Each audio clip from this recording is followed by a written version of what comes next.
आजकल एक बहुत बड़ा ट्रेंड है ऑनलाइन कोचिंग का। अपने शहर में भी ऐसे बहुत से बच्चे जो आज घर पे ये जिद कर रहे हैं तो हम घर बैठ के ऑनलाइन पढ़ लें कि लाखों रुपए से स्कूल कोचिंग को देने से अच्छा जब 3-4 हज़ार में वही काम हो जा रहा है तो क्यों ना ऑनलाइन कोचिंग ही दिलवा दें। तो आपने क्यों ऑफलाइन कोचिंग चूज करा? क्या सिर्फ पढ़ाई करके बच्चा सक्सेसफुल हो सकता है? नहीं, सक्सेस अलग चीज़ हो गई, स्टडी अलग चीज़ हो गई सर। स्टडी तो आपको हाँ लाइफ नहीं होती है इससे, लेकिन लेसन जरूर होती है।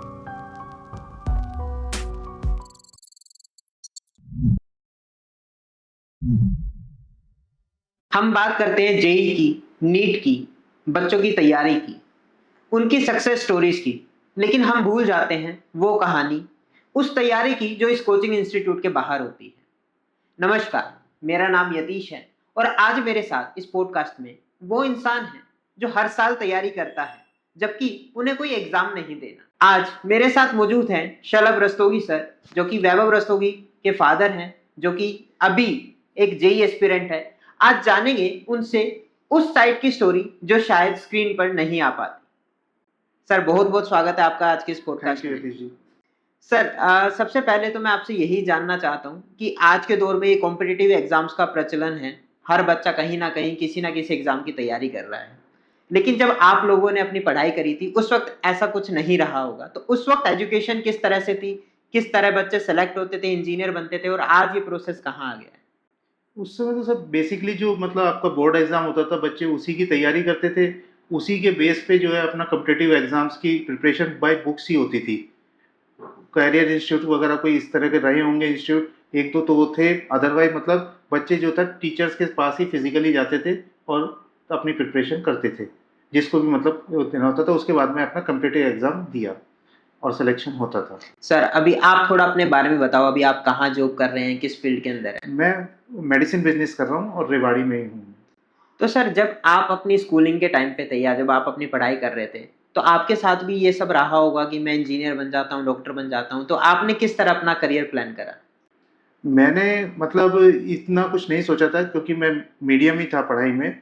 लेकिन ये था कि हाँ लाइफ में कुछ तो करना ही है अपना। तो मैंने जो अपना करियर स्टार्ट किया था वो as a marketing person in pharma company से स्टार्ट किया था। सर, वैभव यहाँ पढ़ता है ना? जब बच्चा किसी भी कोचिंग इंस्टीट्यूट में जाता है तो एक माहौल चेंज होता है, स्कूल के बाद वो आता है। लेकिन इससे पहले एक बहुत इम्पोर्टेंट पड़ाव आता है जब बच्चा 10th के एग्जाम्स देता है, और उसके बाद जब ये सवाल खड़ा होता है कि अब बच्चा आगे कौन सी स्ट्रीम लेगा, किस डायरेक्शन में आगे जाएगा। तो वहाँ पे बच्चा कुछ पसंद करता है, पेरेंट्स का भी अपना पॉइंट ऑफ व्यू होता है। तो पेरेंट्स का ओपिनियन कितना मैटर करता है और कैसे बच्चा स्ट्रीम सेलेक्ट करे? मतलब आज जो पेरेंट इस वीडियो को देख रहा है तो वो कैसे अपने बच्चों को इस जर्नी में आगे बढ़ाए? देखिए, मैं 9th में वैभव से मैंने पूछा था, क्योंकि भाई मैं मेडिकल बैकग्राउंड से हूँ, तो मेरा था कि भाई वो नीट की प्रिपरेशन करे। लेकिन मैंने 9th में उससे पूछा तो उसने बोला क्लियर कट कि भाई मेरे को बायोलॉजी नहीं समझ में आ रही। तो मैंने नीट वाला वो वहाँ ऑप्शन ही वहीं ख़त्म कर दिया। दूसरा ये है कि आप बच्चे को मतलब ऑप्शंस बता सकते हो, उसको गाइडेंस दे सकते हो। लास्ट डिसीजन जो है डिस्कशन के बाद में वो बच्चे का ही रहता है कि फाइनलाइज उसको करना क्या है। और जब उसका डिसीजन होगा तो वो मेहनत भी उसी हिसाब से करेगा, डिवोशन भी वही होगा, इन्वॉल्वमेंट भी उसका वही होगा। अदरवाइज प्रेशर में आकर के क्या होगा कि कल को चीज़ें बिखरेंगी और वो फिर कलेक्ट नहीं हो पाती। तो जैसे ये डिसीजन हुआ होगा आपके घर में भी कि नॉन मेडिकल लेना है, तो उसके बाद स्कूल और कोचिंग 2 ऑप्शन रहते हैं पेरेंट्स के पास। तो आपको क्या फ़र्क नज़र आया कि कोचिंग इंस्टीट्यूट में एडमिशन कराना ज़्यादा ठीक रहेगा? देखिए, अगर कॉम्पिटिटिव एग्जाम्स के लिए जाना है तो मतलब कोचिंग इंस्टीट्यूट तो चाहिए, क्योंकि जो स्कूलिंग मतलब जो प्रिपरेशन रहती है उसके बेस पे तो केवल आप नहीं मतलब कर सकते। उसके लिए सेकेंडरी कहीं ना कहीं मतलब आपको इन्वॉल्व तो होना ही पड़ेगा। तो इंस्टीट्यूट तो आपको चाहिए ही चाहिए। केवल स्कूलिंग के बेस पे मतलब आज का जो कंपटीशन है वो बच्चा नहीं फेस कर सकता। कहीं ना कहीं मतलब उसको चीज़ों में दिक्कत आएगी ही आएगी। अच्छा सर, एक ये सवाल भी है कि जब बच्चा कोचिंग में जाता है, तो अगले 2-3 साल जब तक वो कोचिंग इंस्टीट्यूट में रहता है ना, वो बच्चे की पूरी ज़िंदगी बिल्कुल सीरियस हो जाती है।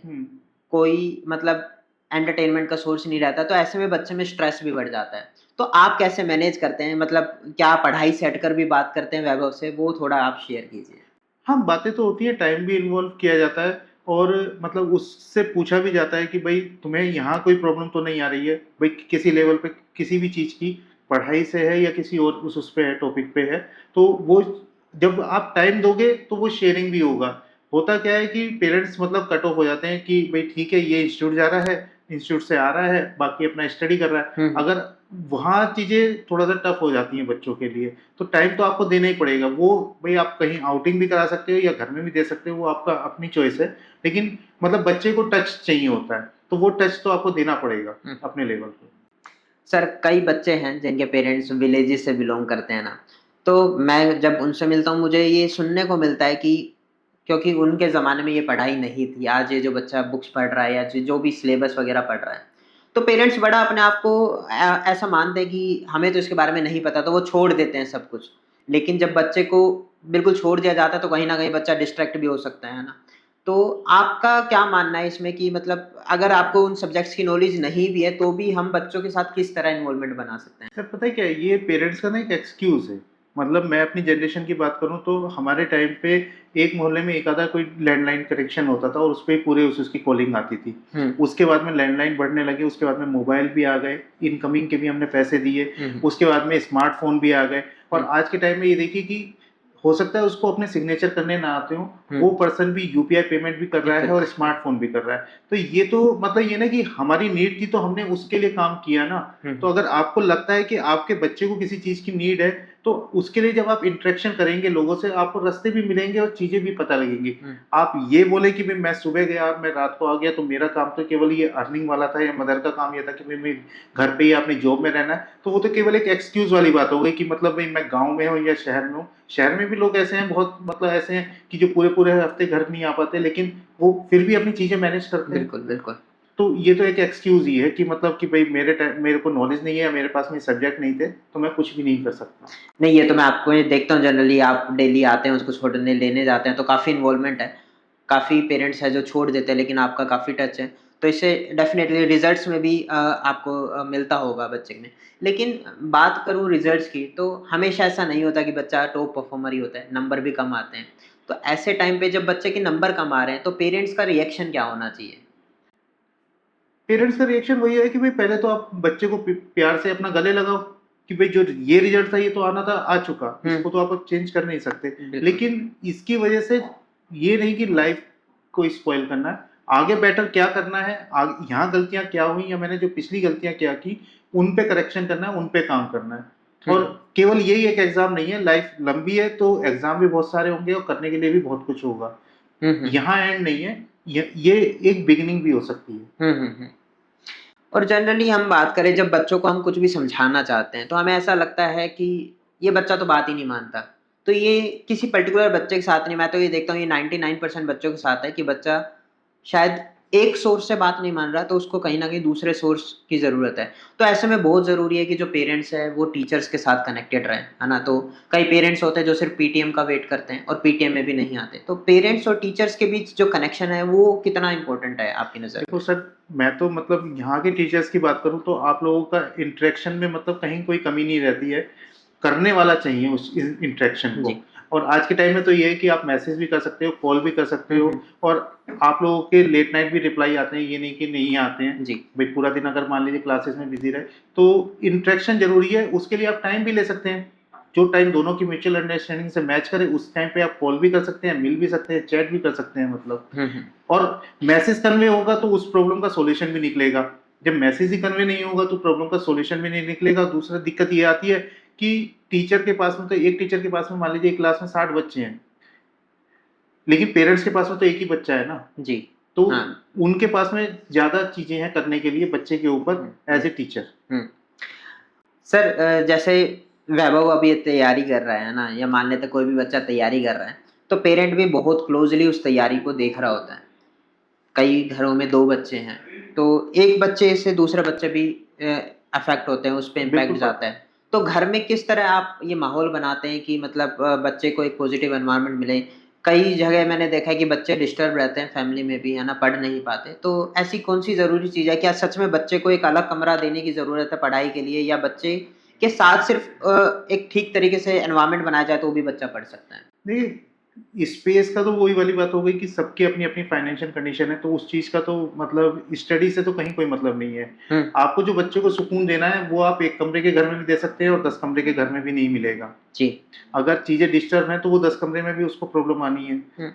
मेन चीज क्या है कि आप वो काम करें कि जिससे उसको वो फील हो कि हाँ अब मुझे केवल पढ़ाई करनी है, मुझे और किसी चीज की टेंशन नहीं है। जी।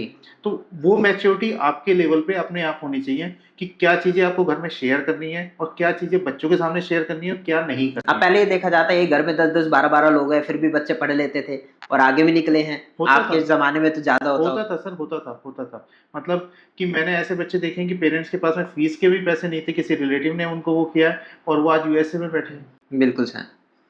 अच्छा सर, एक चीज़ हो रही है कि आजकल एक बहुत बड़ा ट्रेंड है ऑनलाइन कोचिंग का। मैं तो देखता हूँ अपने शहर में भी ऐसे बहुत से बच्चे जो आज घर पे ये ज़िद कर रहे हैं कि हमें स्कूल से छुटकारा दिलवा दो, हम घर बैठ के ऑनलाइन पढ़ लेंगे। और पेरेंट्स को कहीं लगता है कि लाखों रुपए स्कूल कोचिंग को देने से अच्छा है जब 3-4 हज़ार में वही काम हो जा रहा है, तो क्यों ना ऑनलाइन कोचिंग ही दिलवा दें। तो ये सवाल तो आपके पास भी रहा होगा, आपके मन में भी ये आया होगा या बच्चे ने कहा बिल्कुल होगा आता है। कभी। तो आपने क्यों ऑफलाइन कोचिंग चूज़ करा? सर पता है देखो, मैं ये नहीं कह रहा कि ऑनलाइन अच्छा है या ऑफलाइन अच्छा है। मेन सबसे बड़ी दिक्कत क्या आती है कि ऑनलाइन के अंदर बच्चा एक रूम के अंदर ही क्लोज होकर के रह जाता है। हुँ, उसकी दुनिया वहीं तक ही रहती है, जबकि दुनिया बहुत ज़्यादा चेंज हो रही है। हुँ, और जो ये जनरेशन है इनके लिए तो बहुत ज़्यादा चीज़ें चेंज हुँ, हो हुँ, रही हैं। हुँ। कि पहले क्या होता था, जनरेशन 20-20 साल में चेंज होती थी या हाँ, 15 साल पे चेंज होती थी। जी, अब 4-5 साल में चेंज हो रही है। हाँ। तो और आप जब आप एक कमरे के अंदर अपने को बंद कर लोगे, तो आपको सबसे बड़ी चीज़ क्या है कि आप हर चीज़ के लिए जज खुद को खुद से कर रहे हो। हुँ, हुँ। जबकि दुनिया में जब आप कंपटीशन के लिए जाओगे या कमरे से बाहर निकलोगे या घर से बाहर निकलोगे, तो वहाँ कंपटीशन आपका पूरी दुनिया से है। हुँ, हुँ। तो ऑफलाइन में आपको सबसे बड़ा फायदा यही है कि टीचर आपको इन्वॉल्व मिलता है हुँ, चीज़ों के लिए। हुँ, वो आपको गलतियाँ भी बताएगा, आपकी कमियाँ भी बताएगा और कहाँ आप अच्छा कर रहे हो, इसको और स्ट्रॉन्ग कैसे कर सकते हो, वो हुँ, बता सकता है। ऑनलाइन में ये चीज़ें पर्सनल इंटरेस्ट वाली नहीं होती हुँ, हैं, हुँ, क्योंकि उन्होंने तो केवल एक वीडियो बना दिया हुँ, और उन्होंने उस चीज़ से किया। मैं उस तरीके को गलत नहीं बता रहा हूँ कि वो मतलब उसमें कुछ कमी होगी। जी। लेकिन मेरा मानना जो है वो टच डिपेंड जो चीज़ें होती हैं ना, हुँ, हुँ, वो नहीं हो पाती हैं। और दूसरा क्या होता है ना कि मान लीजिए मेरे को किसी मैथ के प्रॉब्लम में क्वेश्चन में प्रॉब्लम है, सम्स में प्रॉब्लम है और मैं टीचर के सामने बैठा हूँ, वो पेन पेपर लेकर के मुझे जो समझा रहा है, हुँ, तो कोई क्वेश्चन मान लीजिए 10 स्टेप्स में हो रहा है, तो हुँ, टीचर को वहाँ समझ में ये आएगा कि इस बच्चे को इन 10 स्टेप्स में से प्रॉब्लम कहाँ थी, हुँ, तो वो सॉल्यूशन भी उसी हिसाब से हुँ, देगा। बाकी तो ये है कि ऑनलाइन में तो आपको क्वेश्चन सॉल्व मिल गया, उन्होंने सॉल्व करके दे दिया, हुँ, आपने देख लिया हाँ ठीक है, वो हुँ। उस समय तो समझ में आएगा, लेकिन जब आपको कुछ टाइम बाद उसे देखेंगे ना, तो वो फिर ब्लैंक हो जाती हैं चीज़ें। सर एक एक ऐसा सवाल भी आता है कि बहुत से बच्चे बहुत अच्छा पढ़ते हैं, अच्छी रैंक लाते हैं, बड़े-बड़े आईआईटीज़ में चले जाते हैं, लेकिन काफ़ी न्यूज़ भी ऐसी है कि आईआईटीज़ में जाकर भी बच्चे डेविएट हो जाते हुँ। हैं। तो एक ऐसा सवाल है कि क्या सिर्फ़ पढ़ाई करके बच्चा सक्सेसफुल हो सकता है? नहीं, सक्सेस अलग चीज़ हो गई, स्टडी अलग चीज़ हो गई सर। पता है क्या है, स्टडी तो आपको सबसे पहली चीज़ तो ये देगी कि क्या गलत है और क्या सही है, इसको चूज़ करने की, बिल्कुल। कि आप कैसे इसको चूज़ कर रहे हो। हुँ, हुँ, करियर बनाना ये नहीं है कि मतलब कि आपको आईआईटी में जाओगे तो बाकी कॉलेजेस बेकार हैं। हुँ, बहुत सारे लोग ऐसे हैं जो मतलब एनआईटी से भी निकले हैं या प्राइवेट कॉलेज से भी निकले हैं, लेकिन वो आज बहुत अच्छा वो कर रहे हैं जी, और जो आईआईटीएंस हैं वो कुछ भी नहीं कर पाए। बिल्कुल। तो वो क्वेश्चन तो अलग हो गया, लेकिन आपको खुद का लेवल देखना होगा और उस लेवल को अप करना होगा। अगर आप 60% वाले बच्चे हैं, तो आप कोशिश कीजिए 70 टू 80 जाने की। आप 80 वाले हैं, तो आप कोशिश कीजिए 90 टू 95 जाने हुँ, की। आप 90 वाले हैं, तो आप 100 की तरफ कोशिश कीजिए। हुँ, कोशिश तो कीजिए ना, हुँ, हुँ, होगा नहीं होगा वो तो सेकेंडरी हुँ, चीज़ हुँ, है। लेकिन होता क्या है कि हम ये सोच लेते हैं कि यार मेरा आईआईटी में हो गया तो यहाँ लाइफ खत्म हो गई, ऐसा हुँ, कहीं नहीं है। मतलब आईआईटी में भी जाकर के आपको पढ़ना ही पड़ेगा बिल्कुल। और उसके बाद भी पढ़ना पड़ेगा। मैंने वही कहा ना कि जनरेशन बहुत जल्दी-जल्दी चेंज हो रही है, तो टेक्नोलॉजी भी इतनी ज़्यादा चेंज हो रही है कि हर फील्ड में मतलब इस समय आप अगर टच में हो स्टडी के और सीखने के, जी। तब तो आप रहोगे, हुँ, अदरवाइज़ आप कब आउट हो जाओगे मार्केट से पता ही नहीं लगेगा। हुँ।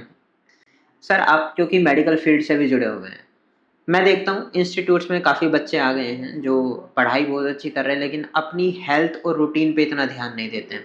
आप भी देखते होंगे कि काफ़ी ज़्यादा बीमारियाँ बढ़ गई हैं, बच्चों के अंदर काफ़ी तरह की दिक्कतें जो पहले नहीं होती थी, आज हर दूसरे-तीसरे बच्चे को चश्मा चढ़ा हुआ होता है ना, तो काफ़ी प्रॉब्लमैटिक चीज़ें हैं। तो क्योंकि आप इस फ़ील्ड से जुड़े हुए हैं, तो मैं आपसे एक तो इनसाइट्स जानना चाहता हूँ, क्या सच में ऐसा है कि चीज़ें बढ़ रही हैं और बच्चे ध्यान नहीं दे रहे हैं? और अगर नहीं दे रहे हैं, तो ऐसा क्या वो रूटीन फ़ॉलो करें कि उनको चीज़ें बेटर मिलें? देखिए, हेल्थ तो बच्चों के लिए भी और हर एज के लिए ज़रूरी है और बच्चों के लिए इस तरह से क्योंकि उनको जो एनर्जी चाहिए वो ज़्यादा चाहिए और चीज़ों के मुकाबले। हम हुँ, ये कहते हैं कि भई स्टडी में एनर्जी नहीं लगती, स्टडी में ब्रेन को सबसे ज़्यादा एनर्जी चाहिए होती है बिल्कुल। और ब्रेन को एनर्जी तभी मिलेगी जब बॉडी सही होगी आपकी। तो फर्क डाइट भी है, एक्सरसाइज भी है, और आपका बाहर का निकलना भी है, सारी चीजें जरूरी हैं आपके टाइम के अकॉर्डिंग। लेकिन बात यही आ जाती है कि आप चीजों को पैनिक मत होने दो। और पैनिक भी चीजें वही होती हैं कि आपकी डाइट के अकॉर्डिंग, जैसी आपने बॉडी को दिया है वो उस चीज को उसी हिसाब से लेगा। कई बच्चे मतलब चीजों को लेकर के भी, अब ये टाइम कम रह गया है, ये चीजें मैं कैसे करूं, ये चीजें मैं मैनेज कैसे करूं। तो आप ये देखो ना बचा क्या है। अभी जैसे हमारे इंस्टीट्यूट में एक बच्चा आया जिसका एडमिशन सीकर में कराया था उनके पेरेंट्स ने। तो पढ़ाई दूर की बात है, वो बच्चा इस पोजीशन पे आ गया कि वो जब यहाँ पे आया तो एक हॉस्पिटल के अंदर 6-7 दिन उसको एडमिट रहना पड़ा, तब वो रिकवर हुआ और तब वो इस पोजीशन में आया। और अब उसके पेरेंट्स के अंदर इतना डर है कि अब वो घर से बाहर भी नहीं भेजना चाह रहे बच्चे को, इसलिए उन्होंने अब यहाँ पे एडमिशन कराया। तो कहीं न कहीं ये बहुत बड़ा रोल, आप बच्चे को आगे कॉलेज भेजना है तो आपको ये सिखाना पड़ेगा कि आपको अपनी डाइट कैसे मेंटेन करनी है।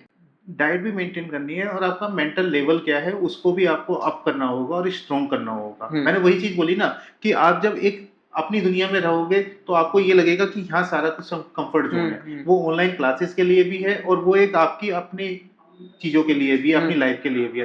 तो आप बाहर निकलो, अच्छे भी लोग मिलेंगे, बुरे भी मिलेंगे, आप ये देखो कि मुझे जाना किसके साथ है।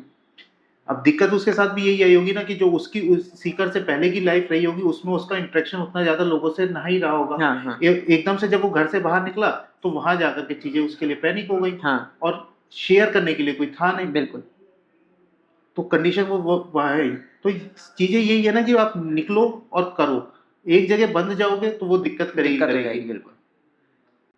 और सर एक सवाल ये भी है कि जब बच्चा पढ़ रहा होता है तो काफ़ी सारे लोग होते हैं, और आजकल सबसे सस्ती चीज़ है एडवाइस। आप किसी से भी पूछोगे वो कुछ ना कुछ राय आपको दे देगा। और पढ़ाई भी अब एक ऐसा हो गया कि पेरेंट्स 2 जनों से पूछता ही है। लेकिन कहीं न कहीं दूसरों से पूछने की बजाय भी खुद की रिसर्च भी एक मेरे हिसाब से अपना रोल प्ले करती है। हाँ, करती है। बात ये है ना कि आप में नॉलेज लो, वो ऑनलाइन भी मिल सकती है, गूगल से भी मिल सकती है, लोगों से भी मिल सकती है। उसको फिर देखो सामने पेपर पे रख करके कि भाई ये चीजें हैं और मैं कहाँ किसको वो करूँ। और चीजों का इन्वॉल्वमेंट तभी बनेगा जब आपका इंटरेक्शन होगा। वो इंटरेक्शन किसी भी लेवल पे किसी भी चीज से हो सकता है। तो जज तो बाद में आपको ही करना है। लेकिन सबसे बड़ी चीज वही आ गई कि जब आप निकलोगे तभी कुछ कर पाओगे, अदरवाइज नहीं होगा। कि एक चैम्बर के अंदर आप बैठ करके या कि एक रूम के अंदर बैठ करके या एक घर के अंदर बैठ करके आप सोचो कि यहाँ से मुझे सारी चीजें मैनेज हो जाएंगी, ऐसा नहीं हो सकता। किसी भी प्रोफेशन में नहीं हो सकता। सर जो पीटीएम होती है इंस्टीट्यूट्स के अंदर, तो मैं देखता हूँ कि हर पीटीएम जब भी हम करते हैं, हम कोशिश करते हैं कि 100% इन्वॉल्वमेंट हो, लेकिन वो कहीं न कहीं 100% से गिरकर 70-80% के बीच रह जाता है। तो पीटीएम मेरे हिसाब से एक इम्पोर्टेंट चीज़ है, वहाँ पर आप आते हैं, टीचर्स आपके लिए अवेलेबल रहते हैं। तो आप पीटीएम को किस तरह देखते हैं? कई बार ये भी देखा जाता है कि पीटीएम में जनरली टीचर्स आजकल क्या करते हैं कि एक जनरल सा उनके पास जवाब होता है, वो बता देते हैं कि भई आपका बच्चा ठीक कर रहा है या नहीं कर रहा। क्या कुछ क्वेश्चंस पेरेंट्स को पूछने चाहिए जब वो पीटीएम में आए, क्योंकि जल्दी हम भी पीटीएम करने वाले हैं? हाँ, क्वेश्चंस तो होने ही चाहिए, और बच्चे की मतलब जो आपकी स्टडी चल रही है उससे रिलेटेड होने चाहिए, या कुछ प्रॉब्लम्स जो स्टडी को लेकर के आ रही हैं उनसे रिलेटेड होने चाहिए। वो बच्चे के सामने भी बात हो सकती है और वो बच्चे से अलग भी हो सकती है। क्योंकि बहुत सारी चीज़ें क्या होती हैं कि आपने बच्चे के सामने करी तो उसको ये लगेगा कि यार मेरी वीकनेस शेयर कर दी दुनिया के आगे, वो चाहे टीचर के आगे बोली या कैसे भी बोली। तो पीटीएम तो बहुत ज़रूरी है। मतलब बिना इंटरेक्शन के तो कहीं भी कुछ भी वो नहीं है। ये पेरेंट्स पे डिपेंड करता है कि वो मतलब वहाँ पे किस थॉट के साथ में आ रहे हैं कि हमें बच्चे से की लाइफ से रिलेटेड डिस्कशन करना है, या हमें केवल एक फ्रूटफुल मैसेज लेके जाना है कि हाँ हमारे बच्चे के बारे में टीचर बस हमें पॉजिटिव बता दे और हम अपना निकल जाए। क्योंकि ये पेरेंट्स की अप्रोच है। बिल्कुल। करेक्शन तो हर किसी में होना जरूरी है ना, बिना करेक्शन के इम्प्रूवमेंट का स्कोप है बिल्कुल। सर एक आखिरी सवाल ये है कि जब बच्चा अच्छा कर रहा होता है या जब चीज़ें होती हैं, बच्चा एग्ज़ाम क्लियर करता है तो एप्रिशिएशन करने के लिए बहुत हाथ आ जाते हैं।